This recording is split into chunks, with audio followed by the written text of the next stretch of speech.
Parabéns aos produtores rurais de Maracaju, terra da famosa linguiça de Maracaju, que tem um sabor todo especial. E quem está aqui com a gente no estúdio é o assessor sindical da CNA, Evanderson de Deus. Muito bom dia. Bom dia, Marcelo. Hoje o assunto é importante salientar que na hora da fundação de um sindicato, é possível ter um sindicato que atenda mais de um município? Exatamente. Hoje, especificamente, a gente vai tratar sobre alteração estatutária. Então, o sindicato ele pode existir de duas formas, com a base municipal ou intermunicipal. Municipal está restrita a um município. Intermunicipal é quando ele abrange mais de um município. Então, esses municípios que são a base, eles podem se tornar um sindicato, ou um sindicato pode vir a atender um município que ainda não está organizado em sindicato. Então, para isso, existem alguns critérios, alguns passos que ele precisa seguir. Da mesma forma que é para fundar o sindicato, para você estender a base, essa vontade tem que partir dos produtores. Então, o primeiro passo que esses produtores têm que tomar, e o próprio sindicato, é o levantamento do número de proprietários e propriedades que tem no município. Eles fazem uma reunião, encaminham essa proposta para o presidente do sindicato e, com base nessa solicitação, o presidente vai convocar toda a categoria daquela base territorial, inclusive da base pretendida, para que eles participem de uma assembleia e aprovem aí o novo estatuto, assambarcando toda essa região que pretende pertencer a esse novo sindicato.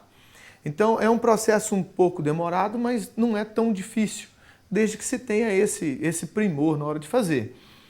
E dando sequência, logo depois dessa assembleia, na próxima tela a gente vai, nessa assembleia, aprova-se o novo estatuto com essa base territorial e toda a categoria. Depois de feito esse processo, ele faz um registro desse estatuto em cartório e, com posse dessa documentação, junta essa ata da reunião dos produtores, a ata da assembleia, junta esses documentos e dá entrada no Ministério do Trabalho. Juntando a certificação digital, ele entra no endereço eletrônico do Ministério do Trabalho e da Previdência, daí preenche todos os dados da diretoria, quem é que é a base, qual que é a pretensão. E lá no site é emitido um requerimento com a data em que ele vai protocolar essa documentação, ele protocola junto à Superintendência Regional do Trabalho e a partir daí esse processo começa a ter andamento no Ministério do Trabalho. E a partir daí as federações e a CNA começam a acompanhar esse processo junto ao Ministério. Então, todos esses procedimentos, Marcelo, têm aquela importância que a gente falou antes, no primor, na hora de fazer a ata, tem que descrever seus representantes, eles têm que ser produtores, tem que estar dentro do enquadramento sindical da CNA e aí dentro dos módulos rurais. Então, esse é o ponto muito importante e que às vezes se torna um gargalo para nós. Assim como a gente já falou antes, essa formalidade é um pouco mais difícil, porque hoje ele exige, olha, esse proprietário e produtor, ele tem que ter o CCIR do imóvel, comprovando que ele está acima de 2 módulos, que é a base representada pelo sistema CNA, e são 2 módulos rurais e não fiscais.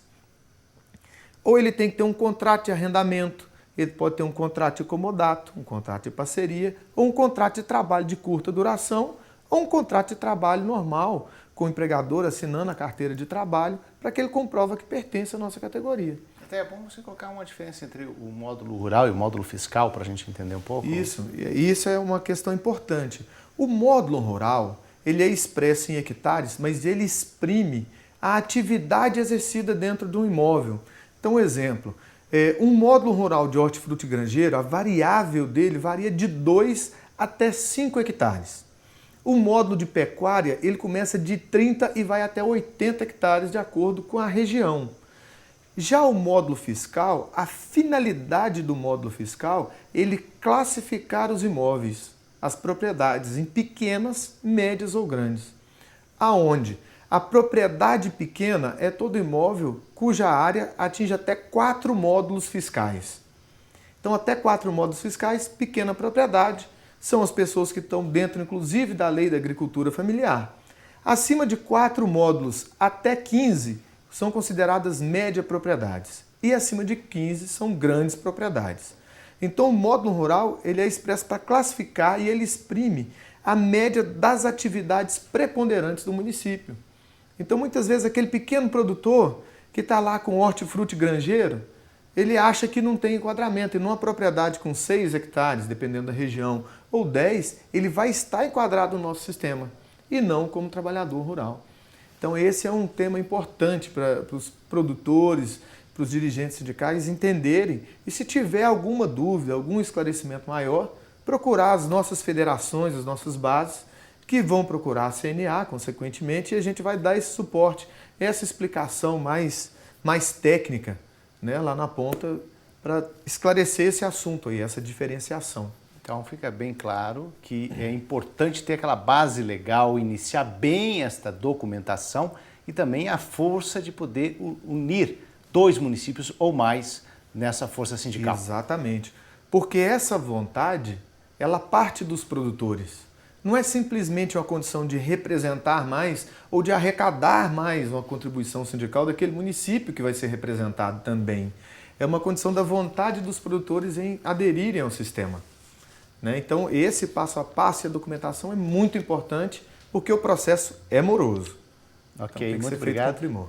Evanderson de Deus, assessor sindical da CNA. Muito obrigado pela participação. Ok, obrigado, Marcelo.